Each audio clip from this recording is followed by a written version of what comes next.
যার কোয়ালিটি আছে তাকে কেউ আটকাতে পারবে না। এখন বাইরের থেকে একটা বংশোদ্ভূত ছেলে আসছে, ওর এবিলিটি আছে দেখে ও খেলতেছে, ও তো এসেই খেলে ফেলতেছে না। ও এখানে সবার সাথে প্র্যাকটিস করতেছে, দেন ও বেটার করতেছে, ও টিমে ইন করতেছে। এনেই হামজাকে নামায়নি। হামজার আগে ব্যাকগ্রাউন্ড দেখেছে, হামজা কী খেলে আসছে, কোন লেভেল থেকে আসছে। এটা আমাদের দেখেন, আজকে হামজা আসছে, আজকে জামাল আসছে, ফুটবলের টেস্টটা বেড়ে গেছে। যেটা আমাদের ফুটবলের জন্য একটা পজিটিভ। আচ্ছা, বাংলাদেশে এখন বর্তমানে ফুটবলে একটা আগ্রহ দেখা যেতেছে, ভালো ভালো প্লেয়ার আসতেছে, এইটাকে কিভাবে দেখো তোমরা? এটাকে আমাদের দেশে যত আরও ফুটবলের বাড়বে, ক্রিকেটেই তো বেশি হাইপ চলে, যত ফুটবল হাইপ বাড়বে তত আরও যদি আমি ফুটবল দিকে আরও মনোযোগ দেয় তাহলে আরও ভালো ভালো একাডেমি হলে আরও প্লেয়ার বাড়বে। আচ্ছা, তোমরা যেই ডিভিশনে খেলছিলা, বললা যে আন্ডার 10 আর আন্ডার 14, কখনো চ্যাম্পিয়ন হয়েছিলা? জি, অবশ্যই চ্যাম্পিয়ন হয়েছি। কালকে আমরা চ্যাম্পিয়ন হয়েছি। গতকালকে চ্যাম্পিয়ন হয়েছো কার সাথে? এই যে বসুন্ধরার মাঠের সাথে। দর্শক সবাইকে বিডি প্লাসে স্বাগতম। আজকে আমরা আবাহনী ক্লাবে চলে এসেছি। আপনাদের দেখাবো এখানের বাচ্চারা কিভাবে খেলাধুলা প্রশিক্ষণ করে থাকে। সম্প্রতি হামজা চৌধুরী বাংলাদেশ ফুটবলে যোগ দেওয়ার পর থেকে বাংলাদেশের ফুটবল একটা নতুন মাত্রা পেয়েছে, এবং তারপর থেকে আমরা দেখতে পাচ্ছি ফুটবল ধীরে ধীরে এগিয়ে যাচ্ছে এবং ফুটবল কতটা আগাচ্ছে এবং বাচ্চারা ফুটবলকে কিভাবে নিচ্ছে সেটা আজকে আমরা আপনাদের দেখাবো। তোমার নাম কি? আমার নাম রাহিল আহমেদ। রাহিল আহমেদ। তোমার নাম কি? আব্দুল্লাহ মুয়াজ। তুমি কোন পজিশনে খেলো? মিডফিল্ডার। তুমি কোন পজিশনে? Left wing. তুমি কোন স্কুলে পড়ো? আমি স্কুল অফ ডেভেলপমেন্ট অল্টারনেটিভ। আর তুমি? Average international school. বড় হয়ে কি হতে চাও তুমি? ফুটবলার। ফুটবলার হতে চাও। তুমি? বড় হয়ে খুব বড় একটা স্ট্রাইকার হতে চাই। কিন্তু বাংলাদেশে তো ক্রিকেট খেলা অনেক জনপ্রিয়তা, সবাই ক্রিকেট খেলা দেখে, ফুটবলার কেন হইতে চাইতেছে? এখন এটা হচ্ছে গিয়ে ছোটোবেলা থেকেই ফুটবল দেখে আসছি, দেখে বড় হয়েছি। আর খুব মানে শখ, মানে তোমার আইকন প্লেয়ারটা কে, কাকে বেশি ভালো লাগে? মেসি। মেসি। তুমি? আমার রোনালদো। রোনালদো। ও তো রোনালদো, তুমি মেসি, তো হয়ে গেল বিপক্ষ প্লেয়ার। সমস্যা নাই, টিমমেট। দুইজনই ভালো প্লেয়ার। আচ্ছা, বড় হয়ে কি মেসির মতো হইতে চাইতেছো? জি। আর তুমি রোনালদো হইতে চাইতেছো? খুবই ভালো হও, এটা আমরা আশা করি। আচ্ছা, বাংলাদেশে এখন বর্তমানে ফুটবলে একটা আগ্রহ দেখা যেতেছে, ভালো ভালো প্লেয়ার আসতেছে, এইটাকে কিভাবে দেখো তোমরা? এটাকে আমাদের দেশে যত আরও ফুটবলের বাড়বে, ক্রিকেটেই তো বেশি হাইপ চলে, যত ফুটবল হাইপ বাড়বে তত আরও যদি আমি ফুটবল দিকে আরও মনোযোগ দেয় তাহলে আরও ভালো ভালো একাডেমি হলে আরও প্লেয়ার বাড়বে। আচ্ছা, এই হাইপটা কিভাবে কমানো যায়? ক্রিকেট তো অনেক হাইপ, ফুটবলের হাইপটা তো ওই তুলনায় মানে এখন হইতেছে, তো এটা কিভাবে করলে আরও বাড়বে? তোমাদের মতো যারা বাচ্চা আছে তাদের কি ফুটবলে খেলার জন্য আগ্রহ দেখানো উচিত? জি, অবশ্যই অবশ্যই। বলো। অবশ্যই অবশ্যই। তুমি কি মনে করো?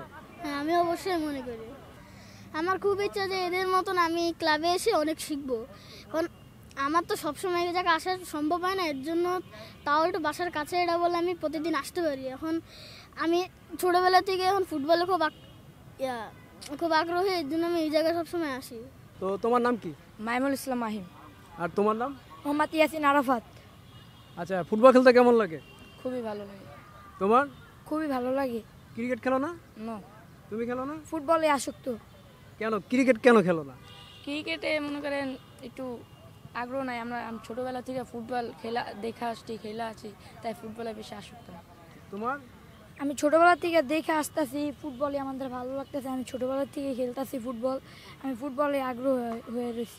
কোথায় দেখছো? বাংলাদেশে তো ফুটবলের চাইতে ক্রিকেটের বেশি আগ্রহ মানুষের। তো তোমরা কোন মাধ্যমে কিভাবে দেখলা যে ফুটবলের প্রতি এত ভালোবাসা আসলো? ফুটবল অনেক ভাল লাগে, অনেক খেলাধুলা ভাল লাগে আমাদের, এই জন্য খেলাধুলা করি। ফুটবলই ভাল লাগে আমাদের। ফুটবলে ভালো লাগে। এটা কি মানে বিশ্বকাপ ফুটবল খেলা থেকে ওইখান থেকে আগ্রহ? জি। কোন ক্লাব সাপোর্ট করো? রিয়াল মাদ্রিদ, বার্সেলোনা, এগুলোর ভিতর থেকে? Spanish? Real Madrid. Real Madrid. তুমি? আমি হলো বার্সেলোনা। বার্সেলোনা। জি। তার মানে কি তুমি কোন প্লেয়ার তোমার ভালো লাগে? আমার কাছে ভালো লাগে এমবাপ্পে। এমবাপ্পে। আর তোমার? রোনালদো। রোনালদো। জি। কিন্তু তুমি তো বার্সেলোনা সাপোর্ট করো, রোনালদো, এটা বিষয়টা তো মিললো না। তাহলে আচ্ছা, যাই হোক, সমস্যা নাই। তুমি কোন পজিশনে খেলো? আমি মিড। আর তুমি? আমি স্টপার। স্ট্রাইকার। স্টপার। স্টপ। ও আচ্ছা, ডিফেন্স করো। ওকে, বুঝতে পারছি। আচ্ছা, এই যে এখানে যে খেলাধুলা করতেছো, শিখতেছো, এখন পর্যন্ত কি কি ম্যাচ খেলছো তোমরা? আমরা আন্ডার 14 খেলছি, আন্ডার 10 খেলছি, মানে মাঝে তুমিও সেম? তোমরা কি একই সাথে না? জি একই সাথে থাকি। আচ্ছা, তোমরা যেই ডিভিশনে খেলছিলা, বললা যে আন্ডার 10 আর আন্ডার 14, কখনো চ্যাম্পিয়ন হয়েছিলা? জি অবশ্যই চ্যাম্পিয়ন হয়েছি, কালকে আমরা চ্যাম্পিয়ন হয়েছি। গতকালকে চ্যাম্পিয়ন হয়েছো কার সাথে? এই যে বসুন্ধরার মাঠের সাথে আমরা বসুন্ধরা কিংস এরেনা ওইখানে? জি কাদের সাথে খেলছিলা তোমরা? আমাদের মানে বসুন্ধরা মানে কি 40 মানে বসুন্ধরার 18 এর সাথে চ্যাম্পিয়ন হয়ে আসছিলাম আমরা। মানে তোমরা আন্ডার 14 বসুন্ধরার 18 এর সাথে খেলা চ্যাম্পিয়ন হয়ে গেছে। জি খুবই ভালো। গোল দিছিলা কেউ তোমাদের মধ্যে? জি দুইজন দিছিল। তুমি দিছিলা? না আমার ও তোমাদের ফ্রেন্ড দিছিল। জি যাক, তোমরা উইন হইছো, এটাই অনেক ভালো। তো দর্শক, আমার পিছনে যে দেখতে পাচ্ছেন বাচ্চারা ফুটবলের প্রশিক্ষণ নিচ্ছে, তো এই বাচ্চাদের যারা হাতে খুঁড়ে এভাবে প্রশিক্ষণ দিয়ে থাকে, যাদের আমরা কোচ হিসেবে জানি, তো আজকে আমরা কোচের সাথে কথা বলবো। ভাইয়া, আপনার নামটা কি? হ্যালো, আসসালামু আলাইকুম। আমি মিশু মোশাররফ। আমি বাচ্চাদের প্র্যাকটিস করাই, হাতে গড়ি বলা হয় যেটাকে। ফুটবলের শুরু হচ্ছে পুশ অ্যান্ড পাস। তো আমাদের ধানমন্ডিতে আগে অনেক প্লেয়ার ছিল, এখন প্লেয়ার নেই বললে মাঠের পরিবেশ নেই, হয়তো বা এখন মাঠ আমরা পেয়েছি। হ্যাঁ, তো এখন থেকে স্টার্ট করতেছি, প্রায় আজকে 1 বছর হয়ে যাচ্ছে আমরা প্র্যাকটিস করেছি। আমাদের সেকেন্ড ডিভিশনে প্লেয়ার আছে, থার্ড ডিভিশন প্লেয়ার আছে, ফার্স্ট ডিভিশনে যাবে, এমনও প্লেয়ার আমাদের তৈরি হয়েছে। তো আমরা চাচ্ছি যে ছেলেপেলে স্পোর্টসে আসুক, আর আমাদের ধানমন্ডি সকার খুব যত্ন সহকারে প্র্যাকটিস করায়। আগে যখন ধানমন্ডিতে আসতাম, মানে এই মাঠে যখন আগে আসতাম, খেলাধুলা যেমন একটা পরিবেশ দেখতাম, অনেক ছেলেরা বিভিন্নভাবে এই বিভিন্ন প্রান্তে খেলতো। তো বর্তমানে কি ওই তুলনায় কি খেলাধুলার প্রতি আগ্রহ কি কমে যাচ্ছে বাচ্চাদের? অনেক কমে যাচ্ছে। এটার মেন কারণ হচ্ছে ডিভাইস। সবাই ডিভাইসের উপরে ব্যস্ত, আর পরিবেশ পাচ্ছে না। আগে যে পরিবেশ ছিল, মাঠে বেবি আসলে মাঠে ঠিকমতো খেলতে পারতো, এখন আমরা মাঠ দিতে পারতেছি না। আমরা তো খেলেছি, এখন আমাদের মাঠের পরিবেশটা নেই। তো এটা হচ্ছে আমাদের যারা সিনিয়ররা আছে, কর্তৃপক্ষ আছে, এরা যদি মাঠ দেয়, বেবিরা মাঠে আসবেই। মাঠের পরিবেশটা আমাদের তৈরি করতে হবে। মাঠের পরিবেশটা এরকম হওয়ার কারণটা কি, এটা বলতে পারবেন? পরিবেশটার কারণ এখন আমাদের যে বিগত গভর্নমেন্ট ছিল, উনি তো একতান্ত্রিক করে ফেলছে, মাঠটাকে পুরো অফ করে ফেলছিল। প্রায় 1.5 থেকে 2 বছর অফ করা ছিল, যার জন্য মাঠে কোনো প্লেয়ার খেলতে পারেনি। আমরা এই মাঠ থেকে খেলা শিখেছি। এখন এই যে 5 আগস্টের পর আবার মাঠ যেমন ওপেন হয়েছে, এখন আমরা উন্মুক্ত। এখন আশা করি এখান থেকে অনেক প্লেয়ার উঠবে। আচ্ছা, বিশেষ করে খেলাধুলার প্রতি ছেলেদের যে আগ্রহ থাকে, এখন দেখা যায় যে মোবাইলে কিন্তু ফুটবল খেলা যায়। অনেকে আছে না যে মোবাইল গেমে ফুটবল খেলে, ওই মোবাইল গেমের ফুটবল খেলা আর বাস্তবে ফুটবল খেলা তো রাত দিন তফাৎ। এই বিষয়ে যদি কিছু বলতেন।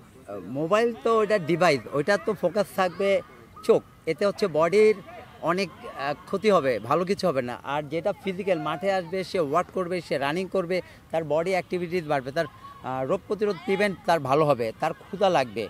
হ্যাঁ, তো মোবাইল এক জিনিস আর ফুটবল প্র্যাকটিক্যাল আরেক জিনিস, এটার সাথে এটার কোনো তুলনা নাই। মানে ফুটবল খেলতে হলে মাঠে আসতে হবে, অ্যাক্টিভিটিস করতে হবে। যেমন আমাদের ডায়াবেটিক্স হলে বলে হাঁটতে, সেম ফুটবল ছাড়া বডি অ্যাক্টিভিটিস কাজ করবে না। আচ্ছা, আমরা সম্প্রতি দেখেছি যে হামজা চৌধুরী বাংলাদেশ ফুটবলে এসেছে, তারপরে আরও অনেকে আসবে শুনতে পাচ্ছি, নামটা না বলি যেহেতু এখনও ফাইনাল হয় নাই। তো প্রথমে জামাল ভুঁইয়া আসছিল, তারপরে হামজা চৌধুরী আসছে, ধারাবাহিকভাবে একের পর এক বাংলাদেশি বংশোদ্ভূত খেলোয়াড়রা আসছে। তো এইটাকে কিভাবে দেখছেন আপনারা? এটা একটা পজিটিভ সাইড, কারণ আমাদের দেশে অনেক স্টুডেন্ট আছে, অনেক প্যারেন্টস আছে, তাদের ফ্যামিলি নিয়ে বাইরে থাকে, ওরা ওইখানে সেকেন্ড ডিভিশন বা থার্ড ডিভিশন লিগগুলো খেলে। তো ওদের যদি এই সুযোগটা করে দেওয়া হয় আমাদের ন্যাশনাল টিমে, এটা আমাদের দেখেন আজকে হামজা আসছে, আজকে জামাল আসছে, ফুটবলের টেস্টটা বেড়ে গেছে।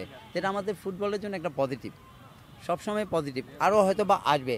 এটা আমাদের আশা করবো বাহুবে যে সভাপতি এখন আমাদের আছে তাবিদ আওয়াল ভাইয়া, উনি স্পোর্টসের পাগল মানুষ, উনি আরও অনেক প্লেয়ার বের করবে এর থেকে।